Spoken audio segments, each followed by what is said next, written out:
Hello साथियों, स्वागत है आप सबका शॉर्ट ऑनलाइन क्लासेस में। कैसे हैं आप? उम्मीद करते हैं अच्छे होंगे। आप लोग का पढ़ाई-लिखाई खूब बढ़िया चल रहा होगा। अगर आप ये बिहार बोर्ड मैट्रिक परीक्षा 2026 में एग्ज़ाम दीजिएगा, तो यह क्लास आपके लिए महत्वपूर्ण होने वाला है क्योंकि आज हम लोग पढ़ने वाले हैं गणित का टॉप मोस्ट विबलियो ऑब्जेक्टिव प्रश्न, ठीक है? यह प्रश्न आपको 2026 में देखने को मिलेगा बिहार बोर्ड में। अगर आप लोग क्लास में नए हैं तो क्लास को लाइक करें, अपने दोस्तों को भी शेयर करें, चैनल को ज़रूर सब्सक्राइब कर लीजिए। देखते हैं हम लोग पहला प्रश्न। देखिए पहला प्रश्न है आपका यहाँ पे कि 96 का अभाज्य गुणनखंड क्या होगा? देखिए यह प्रश्न बिहार बोर्ड में पूछा गया है, ठीक है? इसका अभाज्य गुणनखंड पूछा गया था, आप लोग भी साथ में आंसर दीजिएगा। ये 96 क्या करेंगे, अभाज्य गुणनखंड निकालेंगे। तो इसमें 2 से लगाइएगा तो कितना हो जाएगा आपका यहाँ पे 48 हो जाएगा, ठीक है? फिर अगर 2 से लगाइएगा कितना होगा यहाँ पे 24 हो जाएगा। इसका एलसीएम निकालते हैं अभाज्य गुणनखंड से। यहाँ लगाइएगा तो कितना हो जाएगा 12 हो जाएगा। फिर अगर 2 से लगाइएगा तो यहाँ कितना होगा 6 हो जाएगा। फिर 2 से लगाइएगा तो कितना होगा आपका यहाँ पे 3 हो जाएगा। तो 96 बराबर हम क्या लिखेंगे? तो 96 बराबर लिखते हैं यहाँ देखिए 2 कितना बार है? 1, 2, 3, 4, 5 बार है। 2 को 5 बार गुणा करेंगे। 1, 2, 3, 4 और 5 और 3 कितना बार है? 1 बार है तो 3 गुना करेंगे। देखिए, इसी को इस तरीक़ा से भी लिख सकते हो, 2 5 बार है तो 2 की पावर 5 लिखेंगे और क्या लिखेंगे 3, ठीक है? तो 2 पावर 5 गुना 3 हो जाएगा। देखिए, नया कुछ तो 1 भी लिख सकते हैं, तो इसका आंसर देखिए 96 का सही आंसर ऑप्शन नंबर क्या होगा आपका यहाँ पे? सी हो जाएगा। देखते हो 2 नंबर प्रश्न, आप लोग भी साथ में आंसर दीजिएगा। देखिए 2 नंबर प्रश्न है 2 इंटू 1 माइनस साइन स्क्वायर ए बटा कॉस स्क्वायर ए। तो इसको हल करना है, ठीक है? यहाँ देखिए 2 लिखा हुआ है 1 माइनस साइन स्क्वायर ए इन बटा क्या है आपका यहाँ पे कॉस स्क्वायर ए है, ठीक है? देखिए आपको एक फ़ॉर्मूला पता होगा, फ़ॉर्मूला क्या पता होगा? यहाँ देखिए कि 1 minus sine square theta 1 minus sine square theta बराबर क्या होता है? तो 1 माइनस साइन स्क्वायर थीटा बराबर होता है कॉस स्क्वायर थीटा, ठीक है? क्या होता है? Cos square theta. यहाँ देखिए 2 है तो 2 लिखेंगे। 1 माइनस साइन स्क्वायर थीटा बराबर क्या होगा? Cos square theta. तो कॉस स्क्वायर थीटा की जगह पे क्या लिखेंगे? ए लिख देंगे क्योंकि सवाल में ए लिखा हुआ है। बटा क्या होगा आपका यहाँ पे? कॉस स्क्वायर ए। कॉस स्क्वायर ए से कॉस स्क्वायर कैंसल हो गया तो बचा क्या यहाँ पे 2। तो इसका सही आंसर क्या होगा? ऑप्शन नंबर सी हो जाएगा, 2 हो जाएगा, ठीक है? देखते हैं 3 नंबर प्रश्न। देखिए आप लोग भी साथ में आंसर दीजिएगा। ये 3 का प्रश्न है आपका यहाँ पे, ये 3 का प्रश्न है आपका यहाँ पे कि यदि sin थीटा बराबर 3/5 हो तो cos थीटा का मान होगा। इसका cos थीटा का मान पूछा गया है। यहाँ दिया हुआ आपका यहाँ पे sin थीटा बराबर कितना दिया हुआ आपका यहाँ पे 3/5 दिया हुआ है, ठीक है? और पूछा गया किसका मान? cos थीटा का। तो cos थीटा sin थीटा बराबर क्या होता है? तो sin थीटा बराबर होता है लंब बटा कोण। लंब बटा कोण मतलब P/H होता है, ठीक है? और cos थीटा बराबर क्या होता है? आधार बटा कोण मतलब B/H होता है, ठीक? तो यहाँ से हमको b का मान निकालना पड़ेगा, कहने का मतलब आधार का मान निकालना पड़ेगा। तो b बराबर क्या होता है? h स्क्वायर माइनस का p स्क्वायर होता है रूट में, ठीक है? h का मान यहाँ देखिए 5 दिया हुआ है, तो 5 का स्क्वायर हो जाएगा और p का मान कितना है 3, तो 3 का स्क्वायर हो जाएगा। 5 का स्क्वायर कितना होगा आपका यहाँ पे 25 और 3 का स्क्वायर कितना हो जाएगा आपका यहाँ पे 9 हो जाएगा। 25 में से 9 घटाएंगे तो कितना होगा आपका यहाँ पे 16। 16 का वर्गमूल कितना निकल जाएगा 4, ठीक है? आधार कितना निकल गया यहाँ से 4 निकल गया b का मान। अब क्या करें इसमें रखेंगे? तो b का मान 4 है और h का मान कितना है? यहाँ से देखिए h का मान 5 है। तो 5 हो गया, तो cos थीटा का मान कितना होगा 4/5। 4/5 ऑप्शन नंबर ए में है 3 का, ठीक है? देखते हैं 4 नंबर पर। देखिए 4 का प्रश्न है आपका यहाँ पे कि x अक्ष का समीकरण है। x अक्ष का समीकरण क्या होता है? देखिए x अक्ष का जो समीकरण होता है वह y बराबर 0 होता है। क्या होता है? y बराबर 0। तो 4 का सही आंसर ऑप्शन नंबर बी हो जाएगा। अगर यहाँ पे y लिखा रहता है y अक्ष का समीकरण तब क्या होता है? x बराबर 0 होता है, ठीक है? यहाँ लिखा हुआ है x अक्ष का समीकरण तो क्या होगा आपका यहाँ पे y बराबर 0 होगा, आपको ध्यान रखना है। 4 का सही आंसर ऑप्शन नंबर बी हो जाएगा। देखते हैं 5 का प्रश्न। देखिए 5 का प्रश्न है आपका यहाँ पे यदि द्विघात समीकरण 3x स्क्वायर माइनस का 5x प्लस 2 बराबर 0 के मूल अल्फा एवं बीटा हो तो alpha square plus beta square का मान इसका मान क्या होगा पूछा गया। देखिए यहाँ पे द्विघात समीकरण दिया हुआ है तो इसको लिख लेते हैं हम लोग। द्विघात समीकरण यहाँ पे दिया हुआ है 3x स्क्वायर माइनस का 5x और प्लस का 2 बराबर 0, ठीक है? सबसे पहले हम लोग क्या करेंगे अल्फा प्लस बीटा का मान निकालेंगे, मतलब शून्यकों का योगफल निकालेंगे। तो फॉर्मूला क्या होता है? माइनस का b बटा a हो जाता है। तो देखिए माइनस का और b का मान कितना है यहाँ पे? माइनस का 5 होगा, ठीक है? बटे कितना होगा a का मान 3 है तो 3 लिखेंगे। तो यहाँ से अल्फा प्लस बीटा का मान कितना निकल जाएगा आपका यहाँ पे देखिए माइनस हो जाएगा माइनस प्लस हो जाएगा, प्लस का 5 हो जाएगा बटे कितना होगा आपका यहाँ पे 3। अब क्या करेंगे अल्फा इंटू बीटा निकालेंगे। अल्फा इंटू बीटा क्या होता है? c बटा a होता है। तो c का मान यहाँ पे देखिए कितना दिया हुआ है 2, तो 2 लिखेंगे और a का मान यहाँ पे कितना है 3, तो 3 लिखेंगे। Alpha alpha square plus beta square वाला क्या होता है? तो alpha square plus beta square वाला फॉर्मूला क्या होता है? अल्फा प्लस बीटा हो जाता है। अल्फा प्लस बीटा का होल स्क्वायर और माइनस का 2 अल्फा बीटा, ठीक है?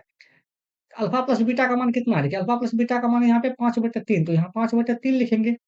स्क्वायर है तो क्या करेंगे यहाँ पे स्क्वायर लगा देंगे। माइनस का 2 अल्फा इंटू बीटा का मान कितना है? 2/3, तो 2 बटे क्या लिखेंगे आपका 3 लिखेंगे। ठीक है?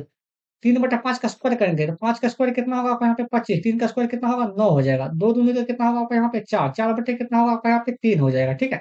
9 और 3 कैल्शियम लेंगे, कितना होगा आपका यहाँ पे 9 हो जाएगा, कितना होगा यहाँ पे 25 माइनस 9 से 3 भगा देंगे, कितना होगा कटेगा 3 बार में, 3 को गुना करेंगे 12 से, तो कितना होगा 4 से, तो कितना हो जाएगा आपका यहाँ पे 12 हो जाएगा। तो 12 में से अगर 25 में से 12 घटाइएगा तो कितना होगा आपका यहाँ पे 13, अब बटन में कितना है 9, तो इसका मान कितना हो जाएगा आपका यहाँ पे 13/9 होगा। 5 का सही आंसर ऑप्शन नंबर ए हो जाएगा, ठीक है। देखिए अगर आपको यहाँ तक आया तो क्लास को लाइक भी करें, तो दोस्तों को भी शेयर भी करें, चैनल को जरूर सब्सक्राइब करें आप लोग इसी तरह क्लास देखने के लिए। देखिए 5 का प्रश्न है, 6 नंबर प्रश्न है कि रैखिक समीकरण युग्म 2x माइनस का 3y प्लस 2 बराबर 0 और 6x माइनस का 9y प्लस 5 बराबर 0 के कितने हल होंगे, तो कितने हल होंगे यह पूछा गया है। तो देखिए हल निकालेंगे, सबसे पहले हम a1/a2, जब भी हल वाला प्रश्न दे a1/a2 का मान निकालना है। a1 का मान कितना है यहाँ पे 2, तो 2 लिखेंगे, और a2 का मान कितना है यहाँ पे 6, तो 6 लिखेंगे, ठीक है। तो इसको काटेंगे तो कितना बार कटेगा, 1/2 बार में, 2 तिया 6, 1/3 बार में कटेगा। अब निकालेंगे b1/b2 का मान। b1 का मान कितना है यहाँ पे देखिए -3, तो -3 लिखेंगे, और b2 का मान कितना दिया हुआ -9, तो -9 लिखेंगे। माइनस से माइनस कैंसिल, 3 का 3 और 3 तिया 9, यहाँ पे काटेंगे तो कितना होगा 1/3 हो जाएगा। क्योंकि a1/a2 का मान भी 1/3 है और b1/b2 का भी मान 1/3 है। तो ये दोनों बराबर हो गया, तो आगे भी चेक करेंगे। अब c1/c2 का मान निकालेंगे। और c1/c2 का मान कितना, c1 का मान यहाँ देखिए 2 है, बटा में c2 का मान कितना है 5 है, ठीक है। अब देखिए इसका देखिए क्या फॉर्मेट बनता है, a1/a2 बराबर है b1/b2 का, लेकिन बराबर नहीं है c1/c2 का। देखिए a1/a2 का भी मान है 1/3, b1/b2 का भी मान है 1/3, ये दोनों बराबर हो गया, लेकिन c1/c2 का मान कितना है 2/5, तो ये बराबर नहीं होगा। ये कौन सी रेखा का फॉर्मूला होता है बताएं आप लोग, ये समांतर रेखा का फॉर्मूला होता है, किसका होता है, समांतर रेखाएं का फॉर्मूला होता है। रेखाएं अगर आप लोग पढ़ा होगा, ठीक है, रेखिक प्रतिच्छेदी रेखाएं, समपाती रेखाएं और समांतर रेखाएं आप लोग पढ़ा होगा। इसका कोई हल नहीं होता है, इसका कोई हल नहीं होता है, ठीक है, कोई हल नहीं होगा इसका, कोई हल नहीं। 6 का सही आंसर ऑप्शन नंबर बी हो जाएगा। देखते हैं अगला प्रश्न 7 नंबर प्रश्न, देखिए 7 का प्रश्न है आपका यहाँ पे, यदि समांतर श्रेणी 2, 5, 8, 11 डॉट डॉट का 11वां पद हो, क्या होगा, 11वां पद पूछा गया है। यहाँ पे प्रथम पद पहले लिख लेते हैं, प्रथम पद यहाँ पे कितना दिया हुआ है आपका यहाँ पे 2 दिया हुआ है, ठीक है। तो क्या करेंगे, सारबंतर निकालेंगे, डी का मान, डी का मान कैसे निकलता है, द्वितीय पद माइनस प्रथम पद, द्वितीय पद यहाँ पे 5 है तो 5 लिखेंगे, और प्रथम पद कितना है यहाँ पे 2, तो 2 लिखेंगे, ठीक है। डी का मान कितना निकल जाएगा यहाँ पे, 5 में से 2 घटाएंगे 3 होगा। एन एन का मान कितना निकलेगा यहाँ से 11, तो 11 लिख लेंगे। 11वां पद पूछा गया है, एनवां पद का फॉर्मूला क्या होता है, तो एनवां पद का फॉर्मूला होता है आपका यहाँ पे A plus N minus 1 into D, ठीक है। ए का मान कितना है यहाँ पे देखिए 2, तो 2 लिख लेते हैं यहाँ पे, प्लस का एन, एन का मान कितना है यहाँ पे 11, तो 11 लिखेंगे, और 11 लिखेंगे, एक सेकेंड रुकिएगा यहाँ पे,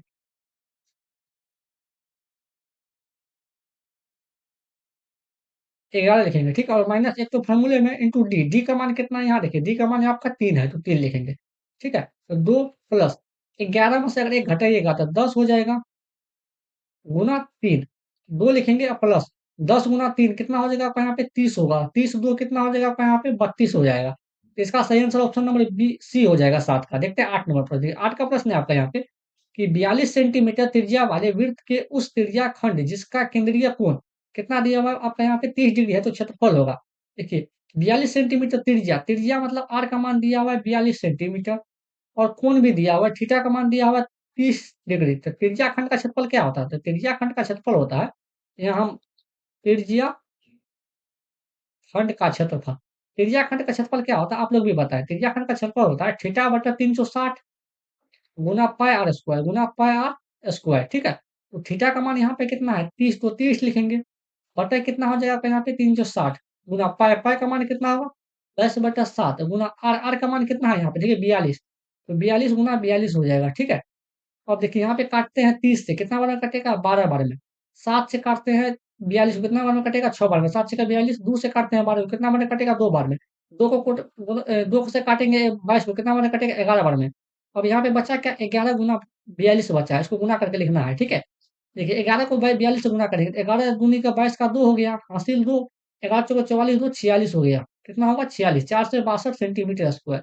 तो 4 से 62 centimetre square option number C में है 8 का। देखते हैं 9 नंबर प्रश्न, ठीक है। 9 का प्रश्न है आपका यहाँ पे 13 और 17 का समांतर मध्य है, 13 और 17 का समांतर माध्य क्या होगा, देखिए समांतर माध्य क्या होता है, जैसे आपको ए और बी कोई संख्या दे दिया, अगर इसका समांतर माध्य पूछेगा तो क्या करना है, दोनों संख्या को जोड़ दीजिए और ए प्लस बी और दो दो संख्या 2 से भागा दीजिए। तो आपको 3 संख्या दे दिया ए, बी, सी। इसका अगर समांतर मत पूछेगा, आपको तीनों संख्या को जोड़ देना है ए प्लस बी प्लस सी और कितना संख्या 3 से भाग दे देना है। तो यहाँ भी क्या कहिए देखिए 13 और 17 दिया हुआ, 2 संख्या दिया हुआ, इसका समांतर मत पूछा गया है। तो दोनों संख्या को क्या करेंगे हम लोग जोड़ देंगे। तो 13 को और 17 को जोड़ देंगे तो 2 संख्या और 2 से भाग दे देंगे। 13 और 17 को जोड़ेंगे कितना होगा 30, 30 में 2 से भाग देंगे कितना बार कटेगा 15 बार में। इसका सही आंसर क्या होगा? ऑप्शन नंबर बी हो जाएगा 9 का। चलिए देखते हैं 10 नंबर प्रश्न। ये 10 का प्रश्न है आपका है कि प्रथम 5 प्राकृतिक संख्याओं का माध्य है। तो प्रथम 5 प्राकृतिक संख्याओं का माध्य क्या होगा? तो प्राकृतिक संख्या पहले किसको कहते हैं? गिनती की संख्या को प्राकृतिक संख्या कहते हैं। यहाँ पे प्रथम लगा गया है मतलब शुरुआती से लेना है। 1, 2, 3, 4 और 5। तो माध्य बराबर क्या होता है? कुल प्रेक्षणों का योग बटा कुल प्रेक्षणों की संख्या, ठीक है? यही होता है माध्य बराबर। सबको जोड़ना है। 1 प्लस 2 प्लस 3 प्लस 4 प्लस 5 बटा कितना संख्या है? 5 है, तो 5 से क्या करेंगे? भागा देंगे और जोड़ेंगे तो कितना होगा? 2 1 3, 3 3 6, 6 4 10, 10 5 कितना होगा यहाँ से? 15 बटा कितना होगा आपका यहाँ पे 5। 15 में 15 को 5 से काटेंगे, कितना बार कटेगा? 3 बार। तो इसका सही आंसर क्या होगा यहाँ पे? 3 हो गया। 10 का सही आंसर ऑप्शन नंबर बी हो जाएगा, ठीक है? ये आज का आखिरी प्रश्न था। अगर आप लोग यहाँ तक आ गए तो क्लास को लाइक करें, अपने दोस्तों को भी शेयर करें, चैनल को जरूर सब्सक्राइब करें। आज के लिए इतना ही, मिलते हैं अगले क्लास में। Thank you.